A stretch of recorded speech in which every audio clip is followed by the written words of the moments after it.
Hey y'all, how are you? Doing good? Okay, page 285, your girl handbook.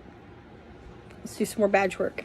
How about it? This is important stuff, guys. Important stuff. Because some of you already have cell phones. We're going to talk about cell phones and the etiquette. Some of you already have cell phones, some of you do not.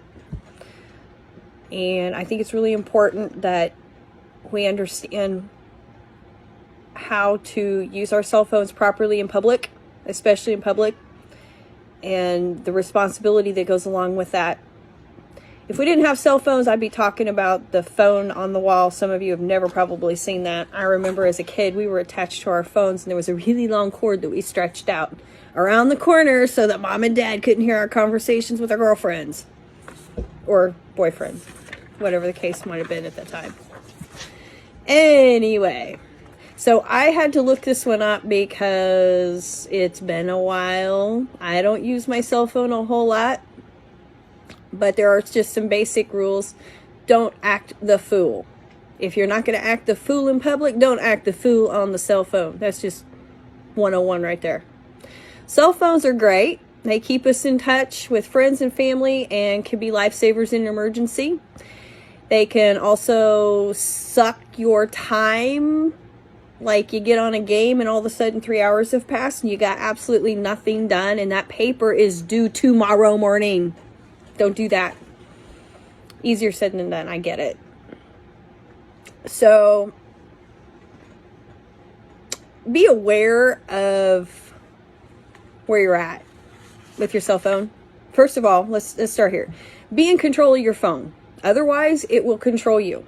It is a machine. You are a human. You are in charge. Plain and simple.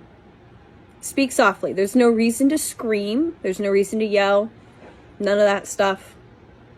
People can hear you just fine. It's all good. Be courteous with those you are with. So that means be aware of your surroundings. If you are in church, put it on silent. I don't want to listen to your cell phone ring, ring, ring, buzz, buzz, buzz. I don't. Put it on silent. If you're having a conversation with somebody, don't whip it out and answer it. Because what you just told that person that you're talking to, that they don't matter. Don't do that.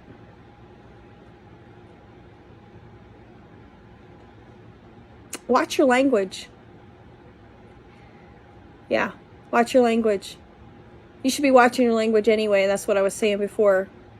If you don't swear at home, don't swear on the phone. Especially if they can overhear you. So that also means don't be gossiping, which gossip is a whole nother thing. Have you guys ever heard of the think process of language or of conversation? Think is, let's see, what is T? T is truthful. H is helpful. I is inspire. N is necessary. And K is kind. And if something doesn't meet all 5 of those criteria, don't repeat it. It save your butt. It will. Because then you won't get in trouble for gossiping. Because that just does nothing but invite a whole lot of trouble. And it makes people mad at you. So avoid talking about personal or confidential topics in a public space.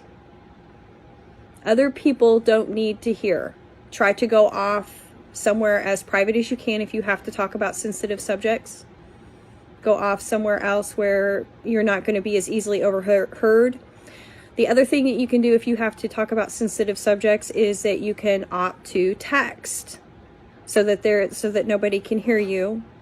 And hopefully nobody is looking over your shoulder when you're doing it, except for maybe mom and dad. Now, if your phone has to be on and you're in a situation, I already talked about this, like in church, or you're talking to somebody, you can put it on silent mode. And if you have to take it, then be courteous about taking your phone calls when you're having in the middle of a conversation. You say something like, I'm really sorry, I've been waiting, I have to take this phone call, it's really, really important. So be courteous about it. Otherwise, those phone calls can wait. And those of you who are driving, you don't need to text. Not while those wheels are rolling. Nope, you don't. Don't make calls in a library, a theater, a church, or from your table in a restaurant. Because I'll tell you, if you've ever gone into a restaurant, sit down and look around sometime, and you will see tables upon tables of people on their cell phones. No joke. I have seen tables upon tables, 4 people sitting at a table, and instead of having conversation, they're all on their cell phones. They're not having conversation. They're not engaging each other. Oh my gosh. No wonder people feel so disconnected. We've never been more connected in our entire life, and we yet feel so lonely. And that's a good reason why we don't engage. We lose the ability to talk to one another. We don't learn how to have a face-to-face conversation. We don't learn how to comfort one another in hard situations because we're always on our cell phones ignoring everybody else. We don't even know, sometimes you've got people who don't even know how to read social cues, body language. That stuff is so important if you're going to have healthy relationships and be successful in whatever future career you choose. So critical, because every single thing you come across is dependent on the relationships you nurture, without a doubt. And if you want to be a professional friend maker, those networks, those connections are going to get you so far. They absolutely will. But you can't do that if you're plugged into your phone 24/7, or you're so plugged into your phone that you miss the social cues of your friends. You miss out on stuff. They think you don't care. They don't invite you to the parties. You don't get invited to the dance. You don't get invited to the basketball game. You don't get invited to homecoming. And that's a bummer. How about prom? You got that to look forward to. But if you're plugged into your phone, nobody's going to invite you. They're not.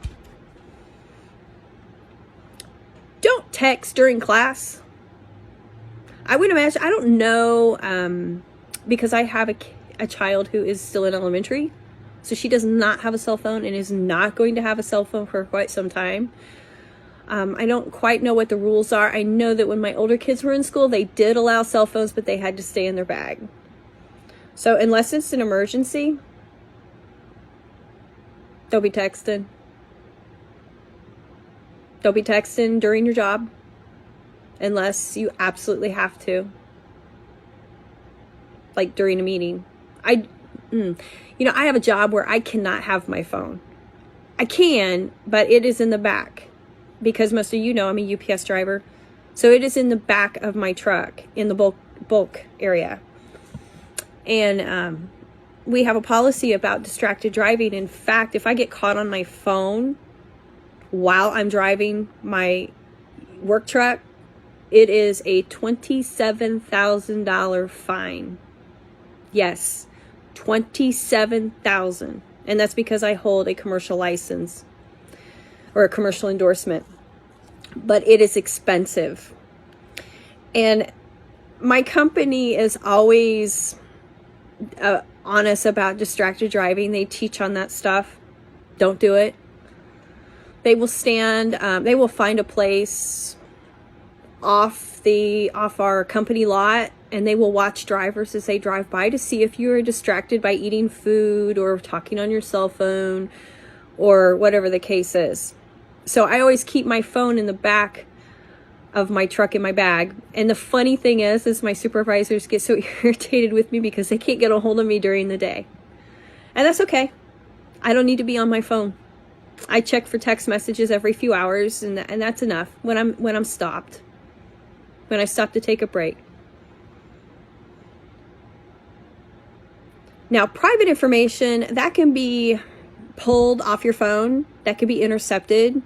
So if it's private information, information that you don't want somebody else getting a hold of, like credit card numbers, social security numbers, stuff like that, don't text it either. There are ways around that, but I'm not going to go into that for all intents and purposes. But this is just